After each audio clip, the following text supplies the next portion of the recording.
Good afternoon. Thank you for joining the webinar. My name is Sean Rogers, and I'm with the Council of State Governments Justice Center.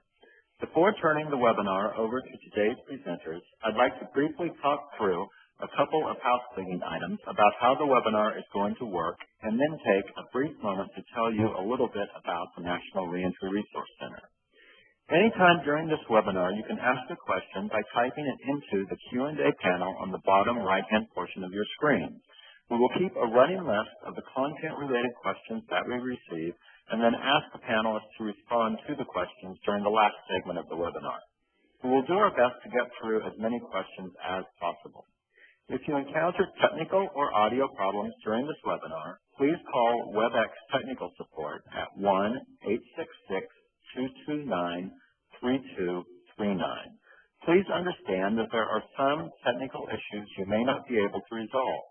For this reason, we are recording this event, and we will post it on our website at www.nationalreentryresourcecenter.org. We should have the webinar posted online early next week, and once it has been posted, we will email you a link to the recording. The National Reentry Resource Center is now in its fourth year, and it was established by the Second Chance Act to provide education, training, and technical assistance to states, tribes, territories, local governments, service providers, nonprofit organizations, and corrections institutions working on prisoner reentry. The Resource Center is administered by the Council of State Governments in partnership with the Bureau of Justice Assistance, U.S. Department of Justice. This is a snapshot of the Resource Center's homepage. We are constantly adding new content and resources to our website, and we send out a monthly newsletter that provides information about the latest research, funding opportunities, distance learning events, and other news about reentry. To sign up for the newsletter, please visit www.nationalreentryresourcecenter.org after today's webinar. I'm now going to turn the webinar over to Nathan Lowe, who is a Research Associate with the American Probation and Parole Association, and let him introduce the featured panel. All right, Nathan. Thank you, Sean. Before I turn it over to our featured speakers today, I just want to tell you a little bit about the American Probation and Parole Association. As Sean mentioned, I am a research associate, and I work on the National Reentry Resource Center project on behalf of APPA. For those of you who do not know, APPA is an international association. It's composed of members from the U.S., Canada, among other countries, who are actively involved in probation, parole, and other community-based corrections in both adult and juvenile sectors. We represent all levels of government, including local, state, provincial, legislative, executive, judicial, and federal agencies among our constituency. Over the years, APPA has grown to become the voice of thousands of probation and parole practitioners, including line staff, supervisors, and administrators. Educators, volunteers, and concerned citizens with an interest in criminal and juvenile justice are also among APPA's members. By continuing to effectively provide services to its constituents, APPA represents a strong unified voice for the field of community corrections. Here's a snapshot of the APPA homepage, and as you can see, that is within the red circle there. You can find information about forthcoming projects, trainings, other different types of announcements on the homepage there. And going to our website, you can also find out more information about our upcoming Winter Training Institute in January that's going to be held this year in Phoenix, Arizona. So now I would like to introduce our featured speakers today. First is Joe Russo. He's the Director of the Corrections Technology Center of Excellence, which is a program of the National Institute of Justice hosted by the University of Denver. Joe has worked in the field of corrections for over 25 years now. He has worked on NIJ technology programs at the National Law Enforcement and Corrections Technology Center since 1998. Prior to that, Joe served as a management analyst with the New York City Department of Probation and as Assistant Director of Work Release with the New York City Department of Corrections. He holds both a bachelor's and master's degrees in criminal justice. Our other speaker, George Drake, concluded a 25-year career with New Mexico Probation and Parole in 2006, where he last served as the division's deputy director. He then co-founded CorrectTech, LLC, a corrections technology consulting company. He currently works with the National Law Enforcement and Corrections Technology Center, where he provides technical assistance on community corrections agencies. He's probably best known for his pioneering work in offender tracking technologies. His work has been published in engineering and corrections journals, and Mr. Drake holds a Master's of Business Administration degree from New Mexico Highlands University with an undergraduate degree in psychology. And lastly, my name is Nathan Lowe. I am a research associate with the American Probation and Parole Association. In addition to working on this project, I work on other series of projects, fairly funded and privately funded projects that focus on enhancing supervision practices for the community corrections field, including the development of a risk assessment tool for the DWI offender population, as well as the development of administrative responses and use of probation and parole supervision. I also have a great deal of interest in the prisoner reentry, which is why I'm particularly involved in this project, and I have been with APPA for almost 3 years. Now I would like to turn it over to Joe, who will talk a little bit about the center, as well as then introduce George. Well, great. Thank you, Nathan, and also thanks to the American Probation and Parole Association and the National Reentry Resource Center for the opportunity to help educate the field. As Nathan indicated, I'm with the Corrections Technology Center of Excellence, and before I turn the webinar over to my colleague, George Drake, I did want to take the opportunity to provide a very brief overview of our organization. The Corrections Technology Center of Excellence is a component of the National Law Enforcement and Corrections Technology Center, or NLECTC. NLECTC is a long-standing program of the National Institute of Justice and was created in the mid-1990s to support criminal justice agencies as they deal with technology issues. Over time, NIJ set up several centers of excellence around particular technology areas or disciplines. In 2010, NIJ established the Corrections Technology Center of Excellence at the University of Denver, and our mission is to support NIJ's research, development, testing, and evaluation activities in the area of community and institutional corrections. So what do we do and how do we help the field? Well, first and foremost, in order to help the field, we have to understand the field. Our paramount activity here is to identify technology requirements from the practitioner perspective. While both George and I come from a community corrections background, we are each somewhat removed from that experience. So to be sure that we have a current understanding of the issues that practitioners face, we convene practitioner working groups. The Community Corrections Technology Working Group, for example, is made up of probation, parole, and pretrial professionals from across the country. This group meets regularly to discuss the operational issues they face and how technology can help. They also identify existing technologies that need to be improved or adapted to be more useful. They discuss technologies that, if developed and commercialized, would provide great benefit to the field. That information is then brought to NIJ, and we establish a plan for funding projects to address these needs. Along the same lines and associated, once a project is funded, we work with practitioners and the grantees to ensure that the project remains in alignment with the original practitioner needs and will likely result in a product that is useful to the field. We also conduct operational evaluations and demonstrations of new and emerging technologies. We develop technology guidebooks and standards, and in a little while, George will tell you about a major standards effort nearing completion that focuses on offender tracking technology. And finally, we provide technical assistance to agencies dealing with technology issues. I hope that gives you an idea of who we are and what we do. I wanted to move very, very quickly because I know our time is limited. There is a slide at the end of the presentation with the NLECTC website. If you'd like more information, then that's a great place to start. The Corrections Technology Center of Excellence is very fortunate to have George Drake on our staff. As Nathan mentioned in his introduction, George was an early pioneer in the area of electronic monitoring, and he's very well versed in most of the technologies in use by community corrections today. At this point, I'll turn it over to George, who'll provide a high-level overview of some of the technologies available to support offender supervision and reentry efforts. Well, good afternoon to you all, and for those on the West Coast, I guess it's still good morning to you. Today we're going to discuss some technologies and some families of technologies which directly aid in the supervision of offenders. And we're going to not discuss some of the general technologies like IT issues and software issues that you may use, but only those which are directly related to the supervision of offenders. And we're going to take a 50,000-foot overview. And I want to let you know that there might be some technologies that you're familiar with, but keep in mind that there are others on this call that may not be familiar with all of these technologies. So when we prepared this presentation, we tried to consider the common denominator where everyone was in their understanding of the technologies, and we will proceed from there.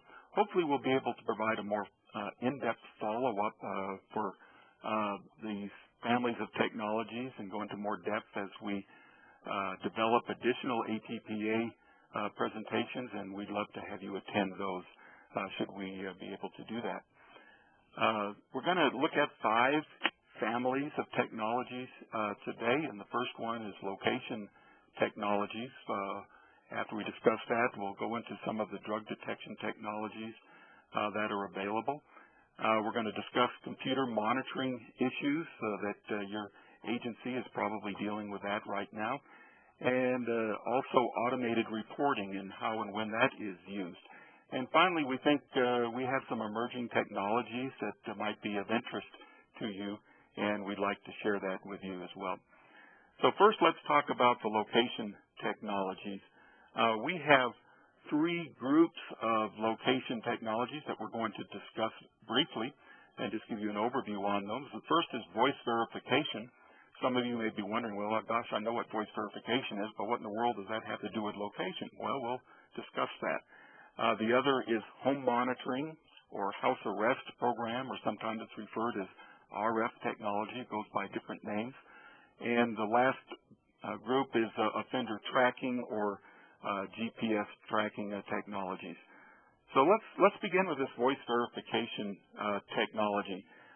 First of all, the way it works is simply an offender has a device, a cell phone, and they're asked to call either from a cell phone or a landline when prompted, and through caller ID and voice verification technology, we're able to confirm that an individual is at a certain location. So this can be done to ascertain if an offender is at work when he's supposed to by giving some random calls during the work hours, or complying with a curfew requirement by calling his home and checking the caller ID and verifying that it is indeed the individual who is under supervision using the voice verification technology.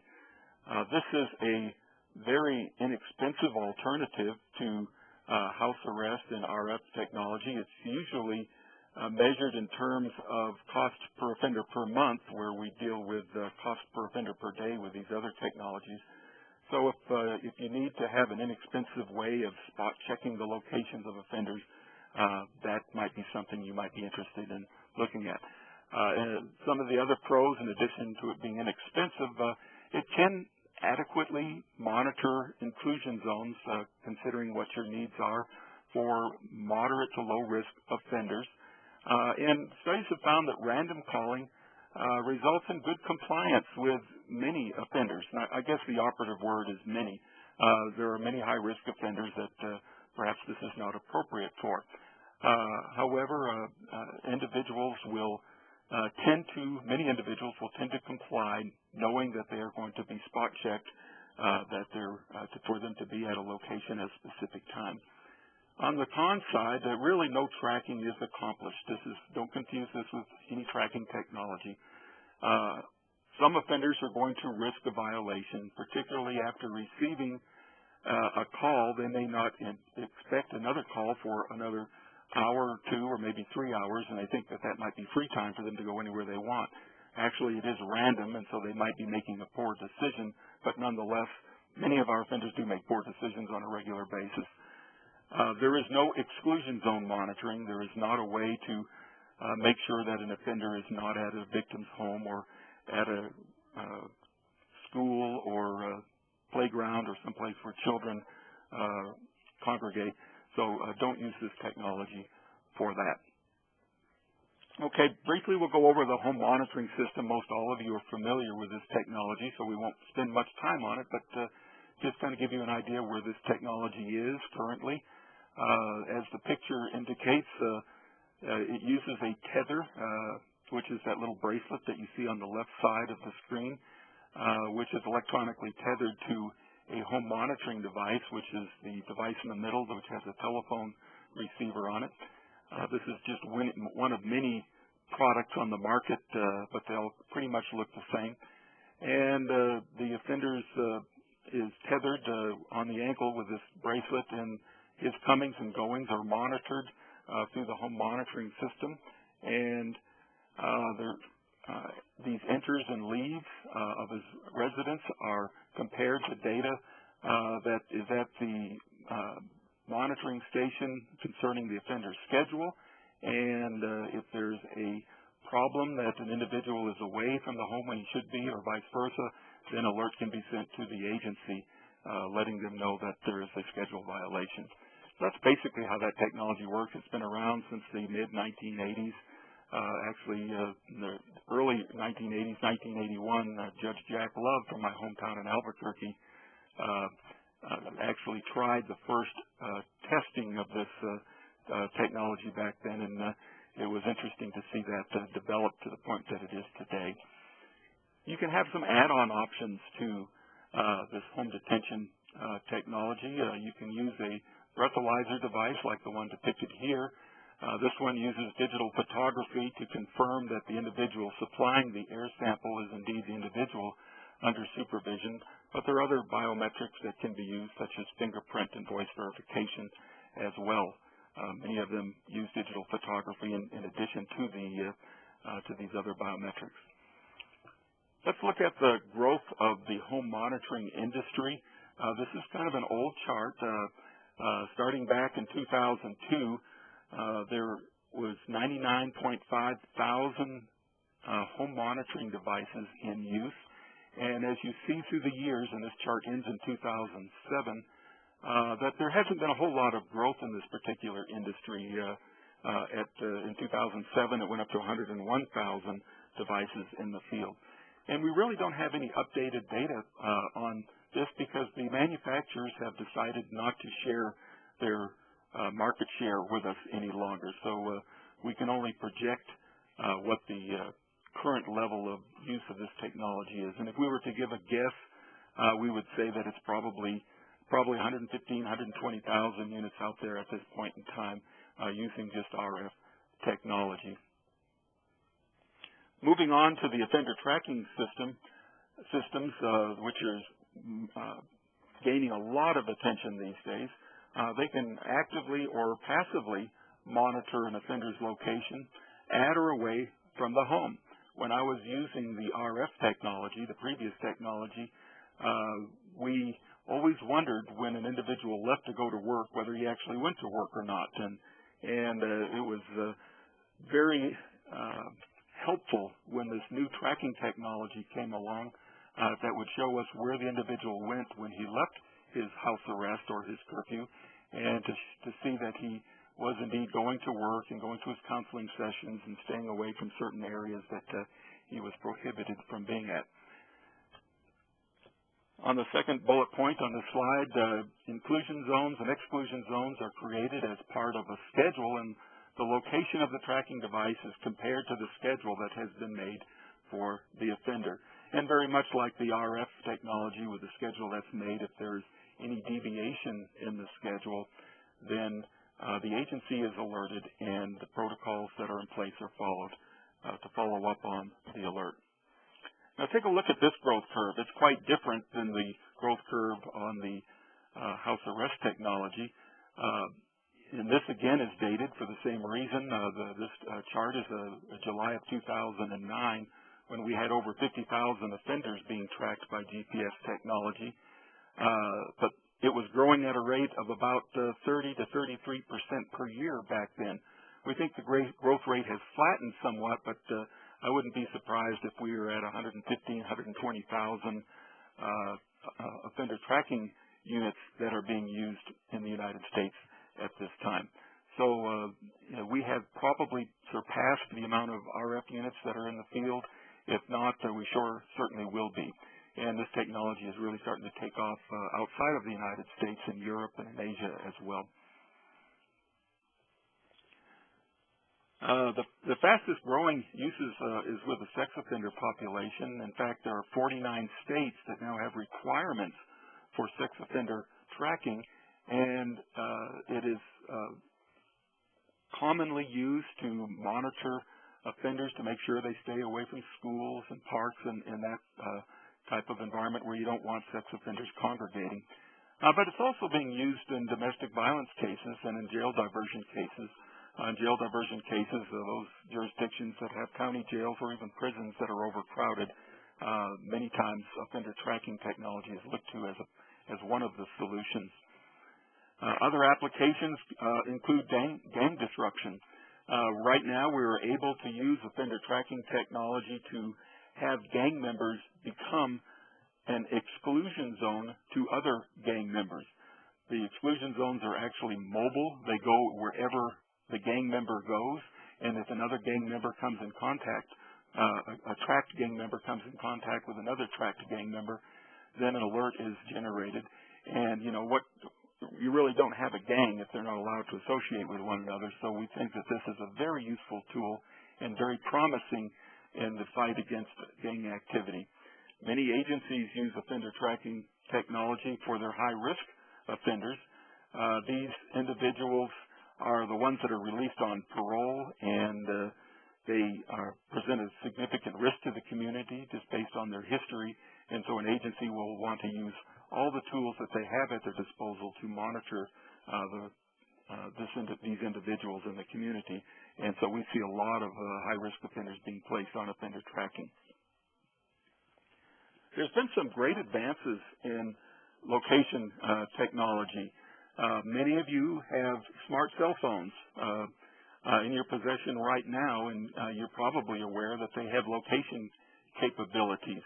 In fact, the cell phone industry is kind of doing the heavy lifting for R&D for the offender tracking industry, because we simply take the chipsets that are made for cell phones and put them into offender tracking devices, and so the more advanced the tracking capabilities of your cell phone gets, many of these same features you will start to see in your offender tracking equipment.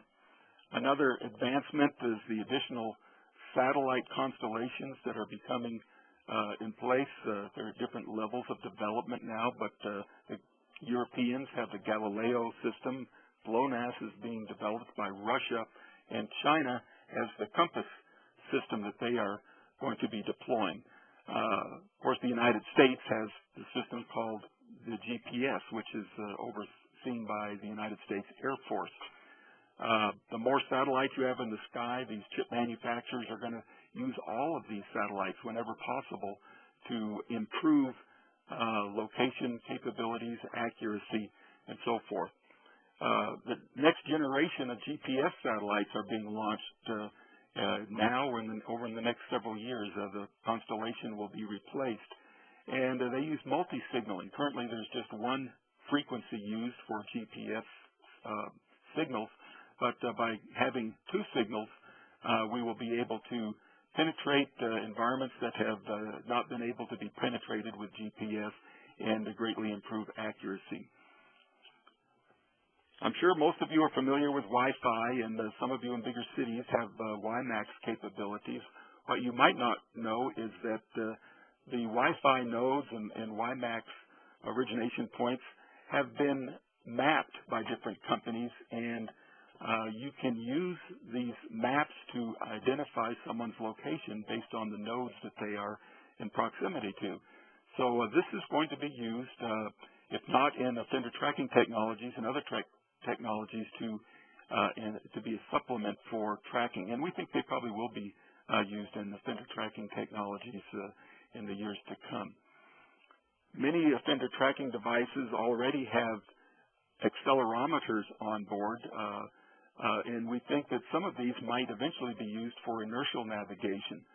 When you have inertial navigation and you add digital compasses and altimeters, micro-altimeters, you actually can keep track of where an individual is when there's no GPS. The longer you go without a GPS update, of course, there's some error that introduces. But if you're driving through a tunnel, or if you're walking through an underground parking garage, it can keep track of you very accurately for short periods of time, and then when you come back out and have access to GPS, then you have a new dead reckoning point. Two companies already use cell tower trilateration. It's called Advanced Forward Link Trilateration, or AFLT, using the CDMA cell telephone towers. And this is a great supplemental technology for location when there is no GPS.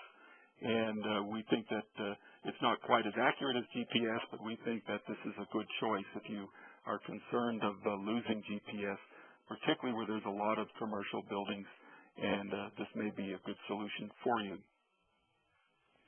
Ultimately, many of these location technologies will be integrated, and we'll have many different ways to accomplish location, and not relying just on GPS, but maybe 2, 3, or 4 or more of these technologies, all to have accurate and consistent location technology available when we track offenders. In fact, Kanwar Chadha, the founder of SURF, a GPS chip manufacturer, said, "We are moving towards a world where you have billions of sensors connected to the cloud through a multiplicity of devices." In other words, location and connectivity convergence is occurring, connecting everything, everyone, and every place in a location-aware world. So offender tracking is just going along for the ride, and we will be benefiting and leveraging off of all of the work that is being done to improve location technologies. Joe mentioned at the beginning of this presentation that we're involved in an offender tracking standard. The National Institute of Justice will hopefully be releasing a voluntary standard for offender tracking equipment later next year, towards the end of the year. There are 5 categories of standard elements that we will be addressing. The first deals with ergonomics, which are the physical attributes of the device itself. Robustness. After all, these devices are worn on the ankles of offenders, and they're subject to all kinds of banging around and abuse, and we would like them to hold up to certain levels of the standard. And we are also aware that many offenders try to circumvent these devices, so we will have some standards that will prevent the common types of circumvention techniques that are used by offenders. We will be looking at technical operations and having some of the features such as indoor tracking accuracy and outdoor tracking accuracy as part of an element of the standard to make sure that they meet your expectations. We've also been listening to the field as to what is wanted and required in the software. For example, many of you use this technology to monitor sex offenders, and if you have a sex offender come in and you need to set up exclusion zones around parks and schools, it's very challenging to put these little circles or rectangles around all of these that are mapped in your city. But you don't want to do this over and over again every time you enroll a new sex offender. You want to do it once, create a template, and apply that template to all of your sex offenders. So these are the types of software requirements that will be required to pass the NIJ standard. And again, we hope to see this standard completed in the year, late in 2013. We will give some of the manufacturers some time to become in compliance, and so it might not be till 2014, 2015 till you see NIJ compliant tracking devices. Some of the other notable standard issues that I want to bring your attention to is we want to have a data exchange standardization, and this is a work in progress. But if you have been using a vendor for 4 or 5 years, you have a great deal of historical tracking points. What happens if that vendor goes out of business, or you choose for whatever reason to go to a different vendor? You don't want to lose all of that data. So we feel it's important to be able to have an exchange standardization so that you can keep that data and move it over to your new system and still have all of those historical location records. Kind of related to that, the Community Corrections technology working group, Joe mentioned those at the beginning of the presentation, they have recommended that a national repository of offender tracking points be created. Now, this is a very novel and progressive idea that will be great, particularly for crime scene correlation. For example, if you're in Los Angeles and someone commits a heinous crime there and you take all of your local Los Angeles offenders that are being tracked and do crime scene correlation, you may or may not get a hit. But what happens if the offender was actually from Chicago and was being tracked and was visiting Los Angeles and committed a crime? Well, in that situation, by logging into a one-stop shop of a repository for all offender tracking points, regardless of where the individual was from, you will be able to do crime scene correlation from all offenders to see if they were at or near the scene of the crime when it occurred. Very exciting, and we're looking forward to working on that project. During the presentation, I'll have several did you know questions, and we will start right here with do you know that GPS does not work in many indoor environments where offenders spend much of their time. You may see a lot of advertisement by vendors that say that we track offenders 24 hours a day, 7 days a week, wherever they go, we're on top of them. Well, you know, offenders spend about 90% of their time indoors. And it's in some of these environments, GPS does not reach these offenders, so they aren't being tracked by GPS. Now, sometimes there are supplemental technologies that can be used to help mitigate this problem, but the truth of the matter is they are not tracked 24 hours a day, 7 days a week. There are limitations to this technology. And did you know that jammers and foils are used to defeat tracking devices? Aluminum foil, depicted here in this common Reynolds wrap, just a few cents worth of Reynolds wrap placed over a monitoring device will effectively block GPS signals. Now, obviously, we looked at the participants of this webinar, and we know that you will use this information with discretion and not pass this on to people who shouldn't know that. In a similar vein, these jammers that are available, now they're not legal in the United States, but if you go to one of these Chinese distributors on the internet, they'll be happy to ship you one anyway. For about $150, $200, you can get a very sophisticated jammer that will block GPS signals and the cellular signals coming from a tracking device. These are threats, and we will be addressing them to some degree in the offender tracking standard. Did you know that, the third bullet down now, did you know that selecting the appropriate offender tracking vendor relies heavily on your agency's geographic location? If you are in an area where T-Mobile is the primary cellular provider, you don't want to use a vendor that uses another cellular communications network. You probably want to use one that uses T-Mobile. So those are some of the things that you need to watch out for in selecting a vendor. And did you know that there are major advantages and disadvantages to both one-piece and multi-piece tracking devices? And do you know what they are? Unfortunately, we don't have the time to go into all of that right now, but at the end of the presentation, there will be a website that you can jot down, and when you get there, you can easily find a paper that's been written on one-piece and two-piece tracking devices and find out which is would be best for your agency.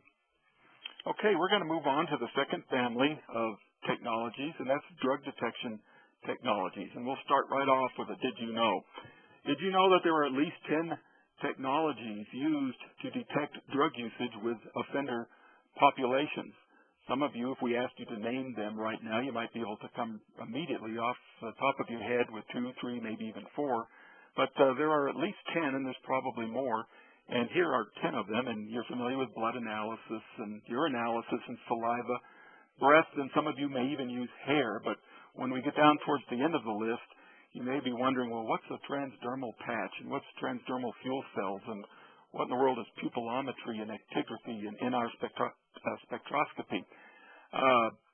We'll not be able to go into depth in each of these, but just be aware there are many different technologies, and you need to be able to select the one that is most appropriate for the drug detection activities that you are encountering. And did you know, on the second bullet point, that two tests using different technologies conducted at the same time can produce two different results? And here's the kicker. They both are right based on the limitations of the technology. And let me explain. It's all about the detection window. And in this handy graph here, and we will make this available to you so you can print this screen and be able to have this for reference. The first column shows the different drugs, and then the detection window for urinalysis testing and oral fluids and hair tests. And as an example, if you take a look at opiates, if an individual uses opiates 24 hours before the test, urinalysis won't pick it up, and you will get a negative. And in reality, the test is right. It's done what it's supposed to do. It can't detect opiates within the limitations of its time window. But if you chose an oral fluid test, you would detect that with a positive urinalysis rate.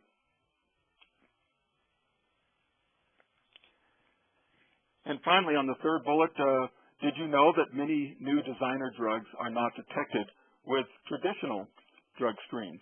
And here's a picture of a couple of them. Many of you are familiar with stimulants being sold as bath salts on the internet. And we also have synthetic marijuana, commonly referred to as spice. These are widely used by our offender population. And many of you may not have seen bath salts, what they look like on the internet. I took this off of a web page selling that. One of the clues is that, $60 for a little additive to your bath. That's, some people live in luxury, but that's a little going overboard. So that's a clue. The price is a clue that they're not selling something to be used as a bath salt, but it's actually an illegal stimulant. I've also seen many of them have the letters XTC on the label. That's really not too veiled code for ecstasy that the offenders are using these will know that they're getting something that is not used as a bath salt, but indeed it's a designer stimulant. The synthetic marijuana is used extensively. It's outlawed in many jurisdictions, but are you able to detect it? There are drug tests, urinalysis screens that can detect these. I did a quick check before the seminar. About $80 per test for both bath salt stimulants and spice tests. I don't have an answer for you at this time, except go to your drug detection provider, see what you can do with getting a good price, and I would suggest that you spot check your offender population to see if it is a problem and go from there. One of the ways that we detect alcohol is through continuous alcohol monitoring devices, and we call it CAM. This measures alcohol through insensible perspiration, and I'm not talking about the wet stuff on your skin. I'm talking about the vapors that come through your skin when an individual has been drinking. We may not be able to smell it on low-level doses, but these specialized devices can, and so they can monitor alcohol ingestion on a continuous basis. Usually they use very sophisticated algorithms to identify drinking events because there's also a lot of environmental alcohol that they may detect, but they look at the intake rate and the dissipation rate and identify it that way as being an alcohol ingestion event as opposed to exposure to environmental alcohol. But sometimes technicians are needed to confirm that these are indeed drinking events and not exposure to environmental alcohol.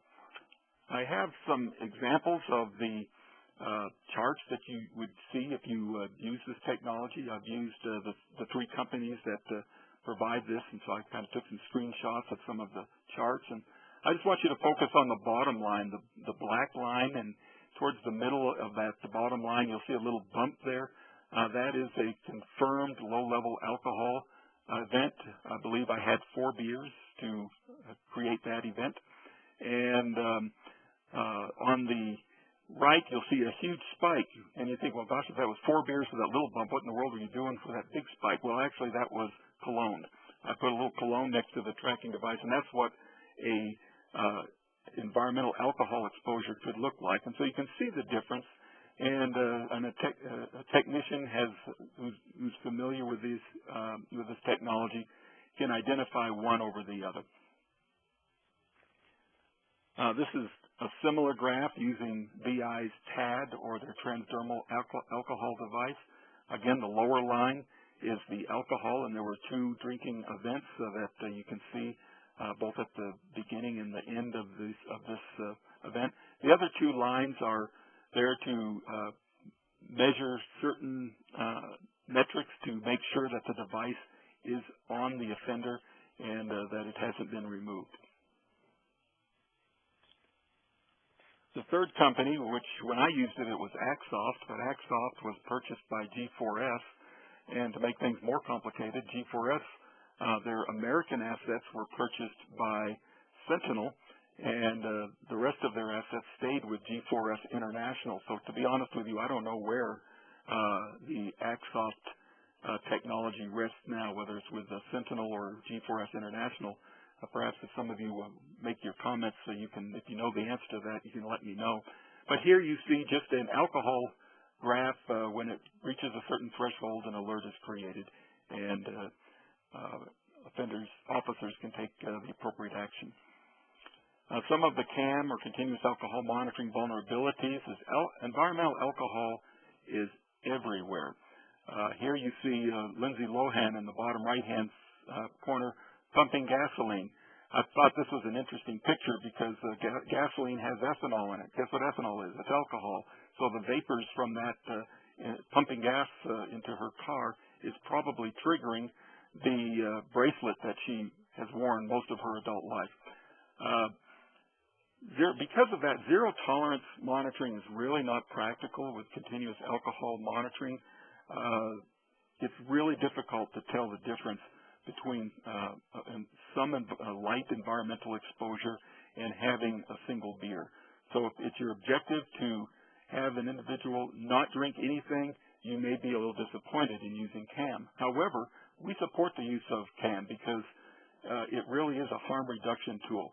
If you can keep someone from drinking 3, 4, 5 beers and have them impaired while they're driving and so forth, if you can prevent that behavior, then you're really reducing harm in your community, and we think it's a very good tool, but you need to understand its limitations.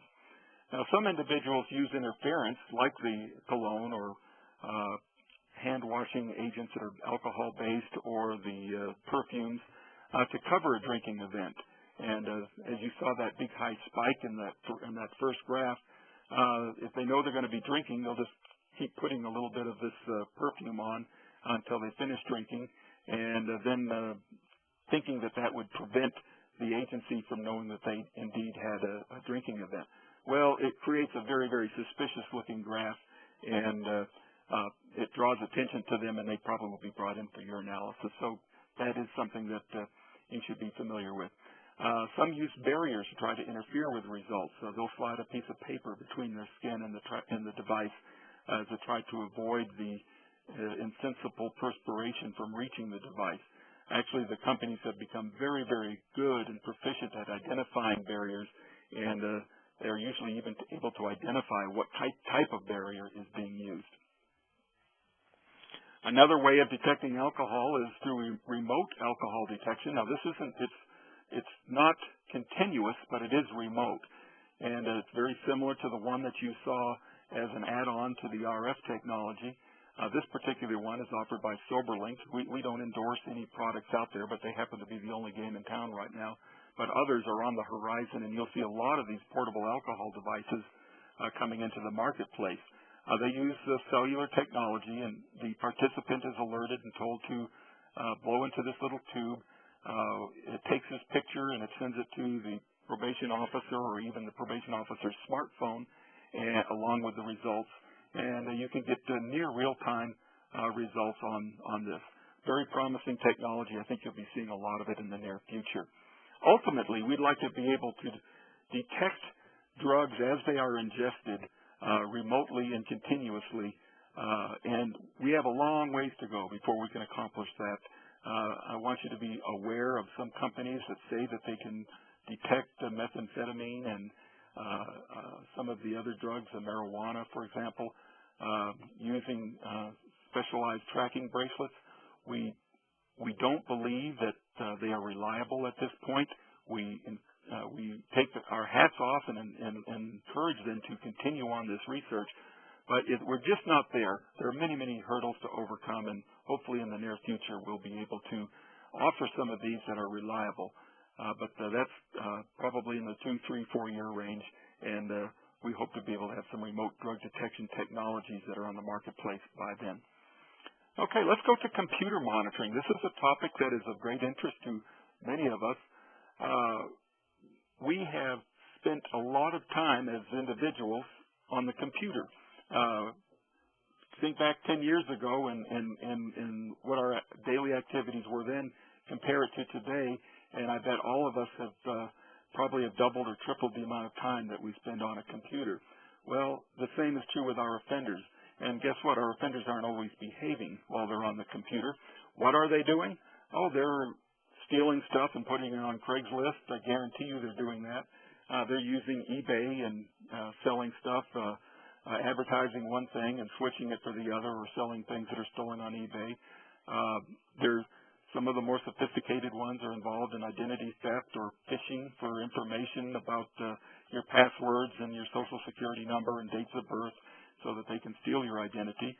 Some of the more sophisticated ones are actually involved in wire fraud and stealing financial transactions that are occurring online. And some of them, and I don't get these group of people, but just to be mean, they create malicious viruses, and probably most of you have had one on your computer. They may be your offenders doing this. The one that has come to our attention most recently and most prominently are sex offender crimes. Many of our offenders are grooming their next victim on the Internet, and we need to be aware of this. As a matter of fact, some sex offender data, in 1996 there were 185,000 sex offenders registered in the United States. 10 years later, that number went up to 644,000, and I believe there's over 1 million registered sex offenders in the United States today. Just in that 10-year period, there was a 248% increase. Did you know that 60% of these are being supervised in the community? That's right, they're being supervised by people like you. What strategy is your agency taking to monitor your sex offenders' computer use? I guarantee you that they are on the computer, and many of them are involved in illicit activities. In fact, hundreds of thousands of websites offer illegal child porn. Could your offenders be involved in that? And how would you know if you don't check? So we encourage agencies to use the technology that is available to monitor their offenders' computer activities. There's a few tools over here that are available. The Internet Probation and Parole Control Company, IPPC, has developed a computer monitoring software designed specifically for probation and parole offices.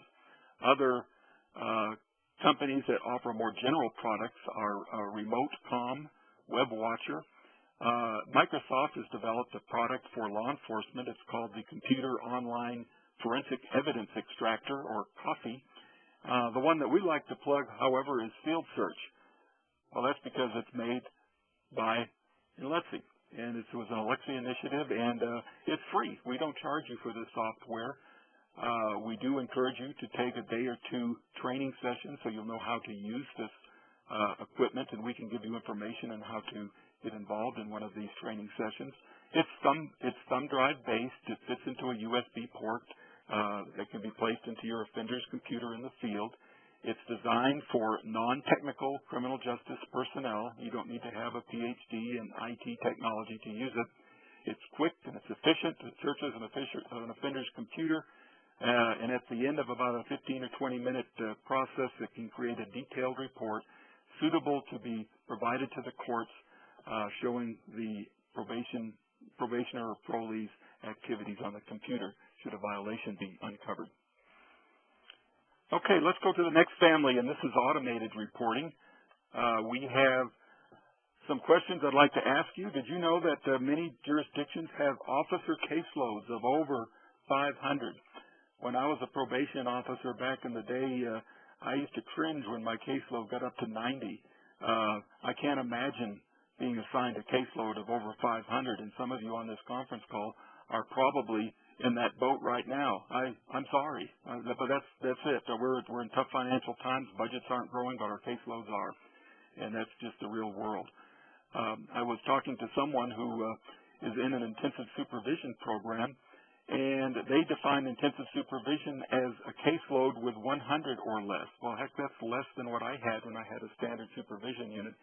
And I don't know how you can even keep track of 100 individuals and know all of their names, nonetheless supervise them intensely. So what do? Well, one of the things that we suggest is you take a look at automated reporting technologies to help you out. There are three types of automated technologies that we'll discuss briefly. One is call-in services, where you call an operator, the offender calls an operator, and they give their updated information on a scheduled basis, and then the call-in service then provides that information to the agency that is typically incorporated directly into their information system as case notes and so forth. The other is a kiosk system. That is, these kiosks are placed in strategic locations around the metropolitan area where offenders can go and report there, answering a series of questions that is provided as they're prompted by the kiosk. This really does decrease the load of traffic within a probation parole office, and it's a good option for many jurisdictions, particularly in metropolitan areas. And then there's the internet. Many agencies just use fill-in-the-blank PDF files that agencies or offenders can log on to the agency's website and fill out the changes and press send, and it goes to the inbox of the probation office. There's really no confirmation, whether it's voice verification or any other biometrics confirming that that is indeed the person who submitted the thing, but you use it for low-risk offenders, and it's just fine. Some of the automated reporting applications, again, is to get a handle on these out-of-control caseloads. Many agencies use it on lower-risk offenders, and I think that's a great application for it, but some use it for high-risk offenders as a supplement to their reporting responsibilities. For example, they may report in twice a month in person, and then they have to do it twice a month using one of these automated reporting application tools. Many systems also offer free collection or fee collection services. I wish it was free, such as collecting restitution and other fines, fees that are assessed on an offender, and they can collect these services on your behalf. Okay, I'd like to spend the last few minutes talking about some of the emerging technologies that are on the horizon, and some of them are already here. I think that hopefully they'll pique your interest. Taser, you know that company, they have produced an over-the-ear camera. I was asked to come visit the Taser plant in Scottsdale, Arizona, and spoke with the owner and the CEO and the president of the company, and they were really, really interested in using this technology for probation and parole officers. And they think that it's a very helpful tool to be used when a probation officer goes on a high-risk field call, for example, an arrest in the field or a search, and they can have this over-the-ear camera. Other companies have lapel cameras that are used as well, so there is more than one choice of vendor out there. I'm just familiar with the Taser one. And the camera is activated by a little button that's worn as a necklace, and you depress the button when an incident occurs. And the really neat thing about the technology is that it's continually buffering. So when you press the button, you will save 5 minutes of video prior to you pushing the button, so you can have all of the events that led up to the incident which prompted you to push the button. And then it will record until you push it again to stopping until the incident is over. One thing that has been discovered by some studies in the United Kingdom is that the use of these cameras really reduce aggression. Offenders who know that they are being filmed or videotaped will suddenly become very, very compliant, and they'll be very friendly. Most of them will anyway. And an interesting side note, the officers become much more friendly as well. It's interesting and even humorous to listen to some of the tapes. You will see a lot of yes ma'ams, yes sirs, well thank you very much, and people being overly polite when they know they're being recorded. Some of the technology available actually will geocode the event where the camera is when it's activated, so you can see the event where it is on a map and go there and actually add narration after the fact, given a blow-by-blow description of the event as it occurred. A great tool to be used for those of you who have tactical teams in probation and parole. I think that that's something that you should consider.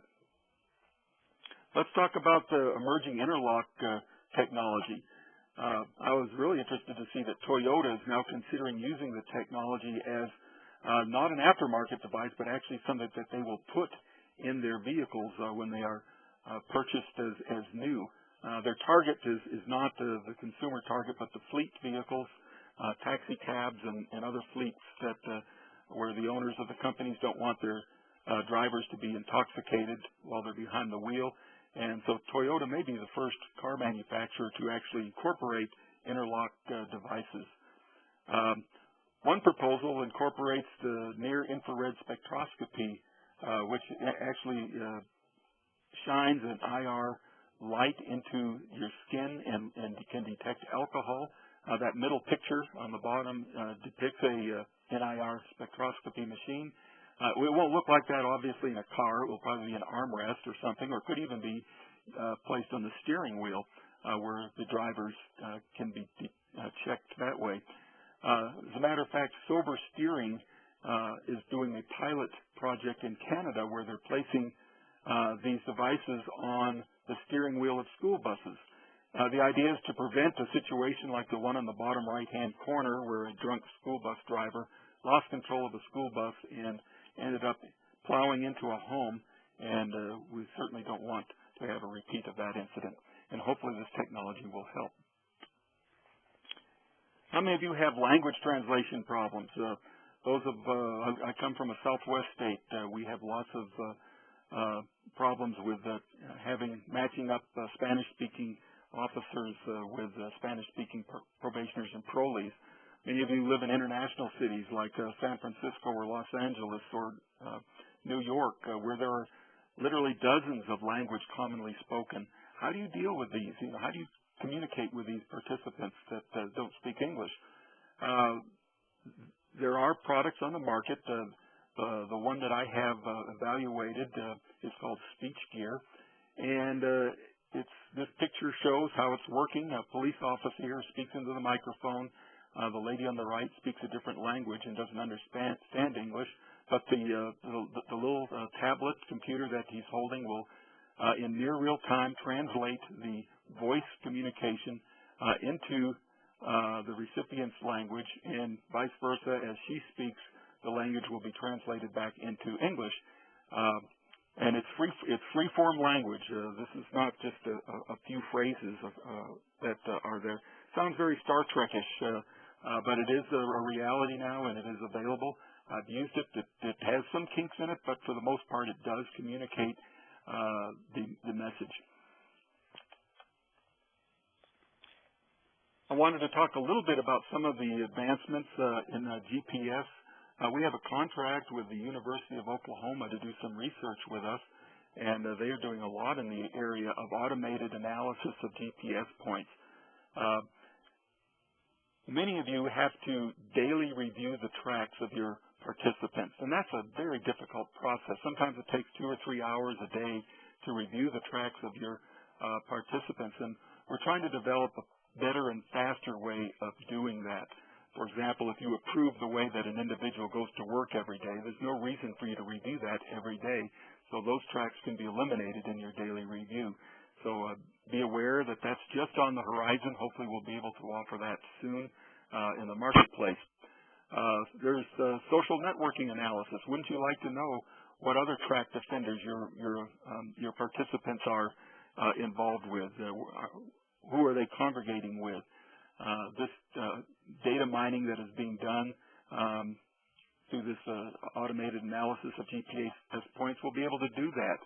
How about common locations visited? Wouldn't it be interesting to know that there is one pawn shop where 30 of your burglars who are being tracked all visit?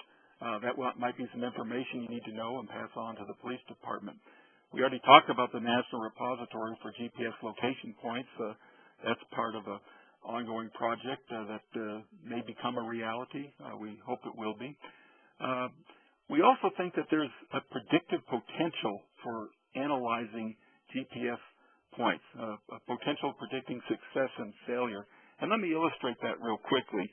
Many of you have seen your law enforcement agency's heat maps.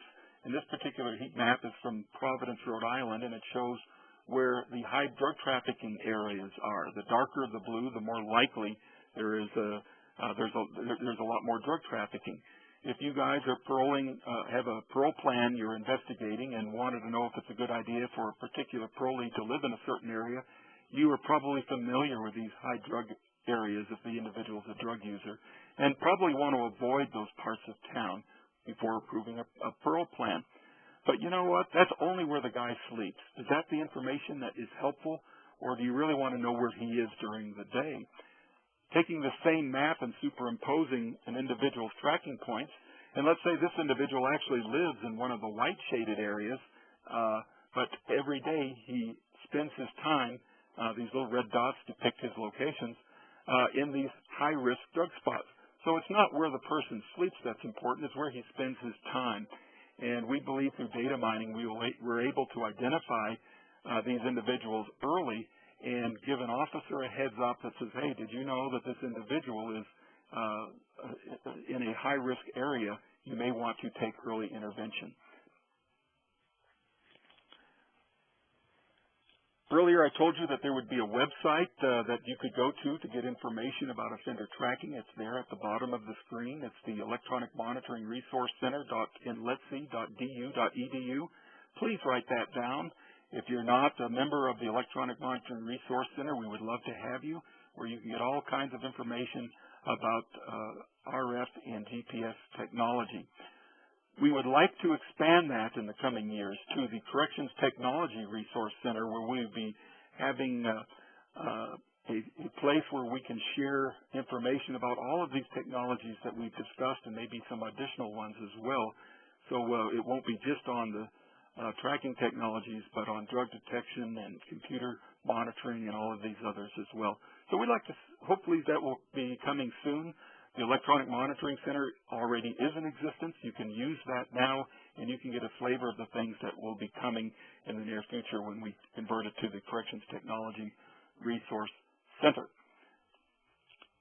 If you need more information, I'm going to give you my email address and my telephone number's there too. I'd probably ask you to send your questions by email first. There's a couple hundred individuals that are participating in this call, and I don't want to get to 200 telephone calls all at once, but I can sort through email a lot easier.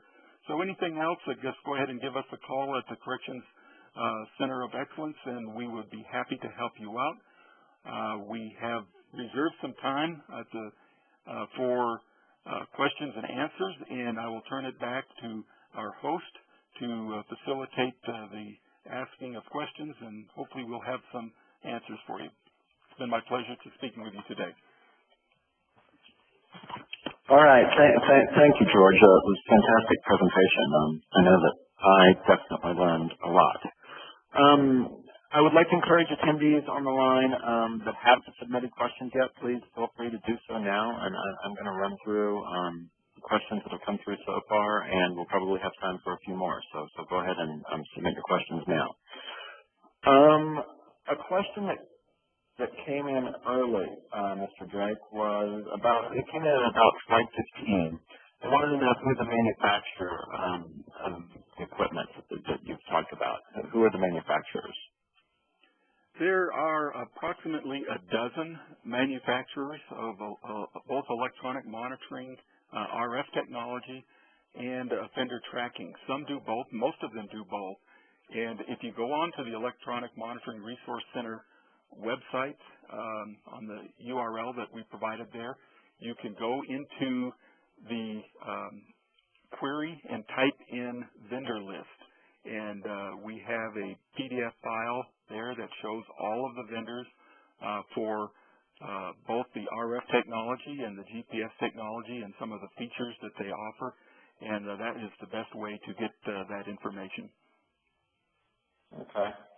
Another question about manufacturer, it looks like. They want to know if the voice activation technology is anything like Anytrax, ANYTRAX, and if not, what is the difference? Anytrax does use voice verification, and that is precisely the type of technology that we're talking about. Anytrax is a vendor. Again, we're not promoting one vendor over another, but they are a vendor that offers this service. It's a very reputable company, and if you would like more information, I'm sure that Andy Cohen over there would be happy to hear from you. All right. Towards the end of the webinar, you mentioned instant language translation software. We have a person that would like to know who or what is the name of that software. The company is SpeechGear, all one word, speechgear.com, I believe is their website. They are the only company that I believe is offering free-form translation. There is a Google app now, by the way, that you can get on your phone. I just want to warn you that that's a very primitive form of what SpeechGear does. If you want to fool around with your app for voice translation, you can get a flavor for it, but you'll actually laugh at how it translates some of the words.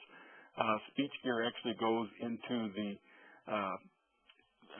into how the different dialects that are in existence and so forth within different countries and try to incorporate the right flavor of the translation.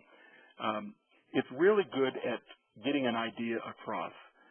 The order of words sometimes is wrong, and sometimes you may not be able to understand what the translation, how it is translated, but you simply ask, please repeat or rephrase the question, and once it's rephrased, then it usually on the second try, and almost never need to go to a third try, but even if you need to a third try, you'll be able to get the information.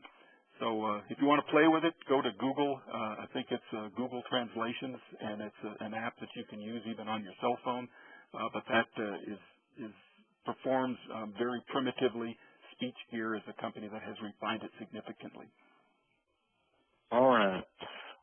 We have a question about the remote drug testing. You mentioned during the presentation that there were some companies that were close or that were working on implementing remote drug testing. A person wants to know what those companies are, which companies are working on that. Well, there's one company, and I'm not going to mention its name because I think it's somewhat fraudulent, the claims that they're making, and I don't want to.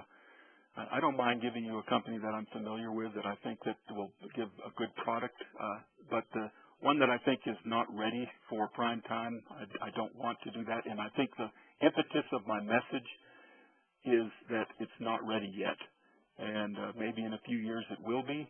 But right now, I think that remotely, you should consider the technology available for alcohol only at this point. Okay. Another listener wants to know about juvenile justice centers and this type of technology. Are juvenile justice centers using this type of technology? Well, certainly, juvenile justice technologies are using all of the technologies that we have discussed to one degree or another, and there are certain differences that you need to be aware of. When you track a juvenile, he's probably going to be more likely to cut the tracking device off. Those who are using the remote alcohol devices or the continuous alcohol monitoring devices, we found that they are much more likely to use interference or barriers. It's just what kids do, but still the technology is used, and I think that it's those of you who supervise juveniles, you know what you're up against, and it's no different when you apply technology. There's no magic pill that can make everything work wonderfully. They tend to misbehave while they're under your supervision, and they're going to misbehave with this technology as well. All right. Another attendee would like to know if you've heard about TeleNav, T-E-L-E, capital N-A-V, for having field officers' visits tracked. They say that use a smartphone technology with officers clocking in and out. Locations are noted and then compared with officer logs. Have you heard of this technology? And yeah, go ahead. I'm not real familiar with it. I have heard of TeleNav. I'm familiar with them, but as far as the technology is described, I would like to. I'm jotting that name down now, and at the end of this presentation, I will try to find some information on it on the internet. And if this particular individual who asked the question would send me an email, I would appreciate that with the perhaps a website I could visit, and I'd like to get myself up to date on that technology. All right. Another listener asked if you could point them to data on the effectiveness of various technologies in contributing to offender success. That is a really good question. Each technology obviously would have its own sets of data.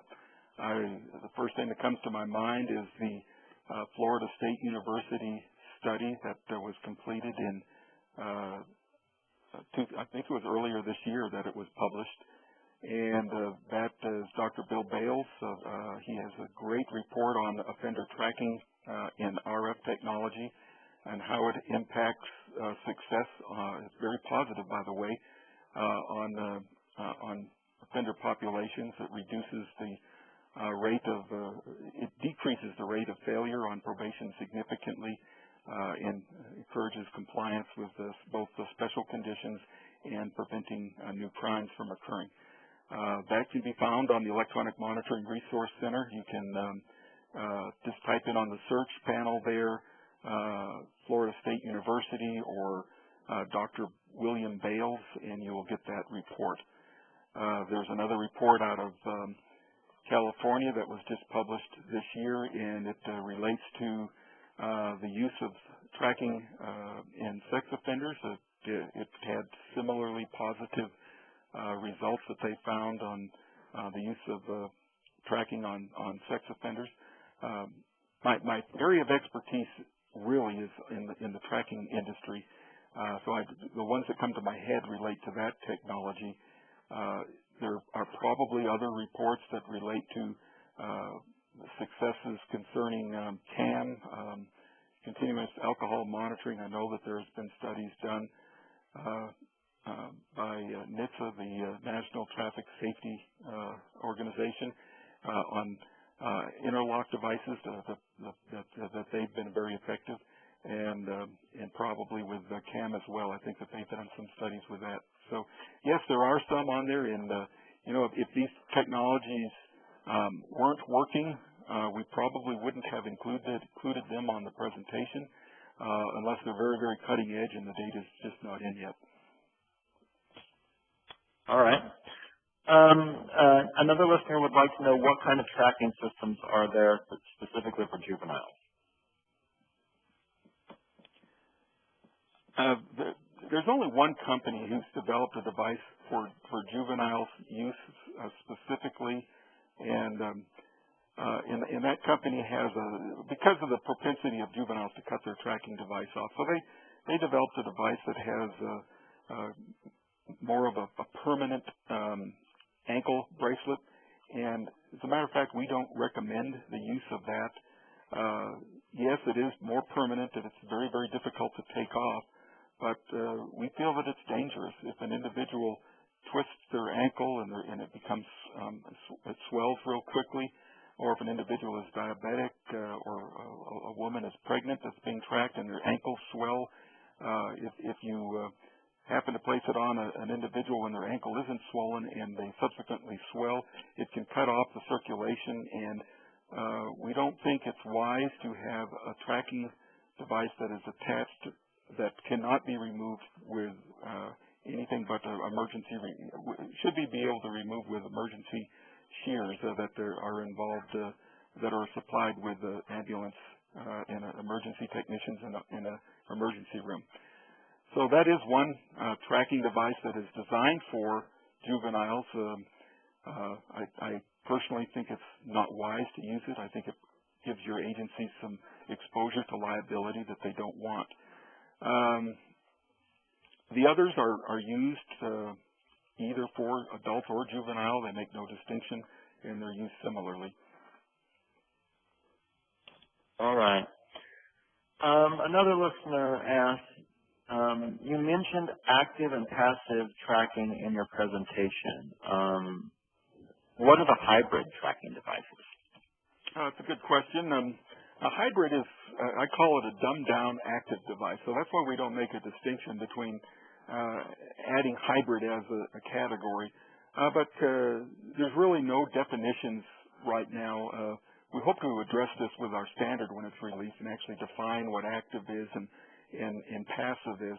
But most people understand a hybrid device to be a device that is in passive mode until it gets into a place that a predefined protocol causes it to turn into an active device. So if a device finds itself with a tamper on the strap, it becomes active and immediately reports that to the agency and doesn't wait until the next morning. Or if an individual, if the location software is embedded in the tracking device itself and not at the monitoring station, and it finds itself in a location it shouldn't be, then it goes from passive mode to active mode. And these are smart choices that you can have that actually reduce your cost on a per-day basis. And I think that many hybrid devices are something that agencies could look at as a way to provide kind of this in-between active and passive monitoring, and at a cost that is a little bit more expensive or less expensive. All right. What budgetary factors should I consider when planning a GPS tracking program? A lot of considerations. A typical probation and parole office, and this happens all over the country. As a matter of fact, it happens most of the time. Most probation and parole agencies work 8 hours a day or have a day shift Monday through Friday. When you go to active tracking, you have to be able to be on call or have someone respond to alerts 24 hours a day, 7 days a week. Most agencies, a vast majority of agencies, completely underestimate the amount of man hours required to accomplish this. So you have to have staff on duty during the evening shifts. You need to have some people on call during weekends during that third shift or the graveyard shift. You might not need to have all 3 shifts covered, but certainly 2 shifts covered and other people on call. So this greatly increases the cost of associated with tracking when you consider the manpower. But there are other considerations too, like if you don't have a tracking program at all and you're adding it, you need to hire new staff. They need places to run their office out of, so there's office space and leases and utilities to pay. There's automobiles to purchase and handheld radios to buy and gasoline to pay for. There's all kinds of expenses that relate to offender tracking. You may see that the vendor claims that they will provide the service for $5 or $6 a day per offender, but in reality, that's just the cost of the tool, the equipment. But for you to use the tool, your cost may be closer to $18 to $20 per day per offender. Still significantly cheap, less expensive than incarcerating them, but it's a lot more than what agencies usually anticipate. All right. Our questions are starting to wind down here, so I think I'm just going to ask you 2 more, if that's okay. Okay. First one, are certain technologies more conducive to specific types of offenders? Yes. For example, if you're using GPS to track a domestic abuser, you would never want to use a passive tracking device. You would always want to use an active tracking device. The reason is because you are monitoring that victim's location, and you don't want to learn about it the next morning. You want to learn about it as it's occurring, so you can try to give the victim an opportunity to get away from the offender. So that's an example where if you're using this technology in domestic abuse cases, please use active technology for tracking and not passive. We talked about the language translation software. We think that's very important to use in international cities where there's a number of different languages spoken, and it's just virtually impossible to have staff proficient in all these languages that will come into the office. So that's a good application for that. We already talked about the juvenile versus adult tracking, so we've addressed that there as well. And so yes, there are some common sense things to consider when you're using technology on juveniles, and those are just some of the issues you may want to consider. All right. As a final question, have you ever encountered GPS spoofing during the tracking of offenders? No, I have not. And let me define what spoofing is. Jamming, yes, we have encountered that. That's when you buy these inexpensive, $150 jammers from China, and they actually block the GPS signal. What a spoofer is a device that replicates a GPS signal and provides a location that is not accurate. So it is theoretically possible to have a GPS spoofer employed by an offender and give the impression that he is at home when actually he is someplace else. It's very unlikely that we're going to see this in the near future because the level of expertise need to use a spoofer, to design a spoofer for this is 99.999% of the population will not have the technical ability to carry this off. Also, the tools that are needed to create a spoofer and to build one makes it very, very expensive. So it's extremely unlikely to see it. It is theoretically possible. We need to be aware of it. And I think the thing that the impression I want to leave you with is don't discard or discount the threat of a spoofer in the next 4 or 5 years. It may become a real issue then, but it is not an issue at this time. All right. Thank you so much, Mr. Drake, for this webinar. Nathan Lowe or Joe Russo, do either of you have any concluding remarks that you wanted to make? Just one quick thing, Sean. First of all, I think that, as you noted, George's presentation and review, or overview, I should say, of all the various technologies that are in use in community corrections today is outstanding.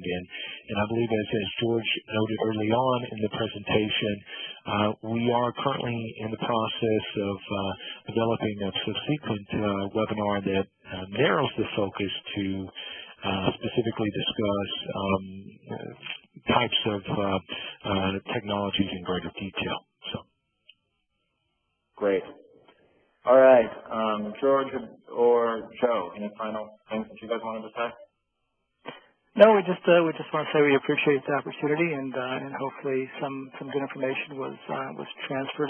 Again, it was a very high level presentation by design, and hopefully, as Nathan mentioned, we'll have other opportunities in the future to go a little more in depth into some of these technologies.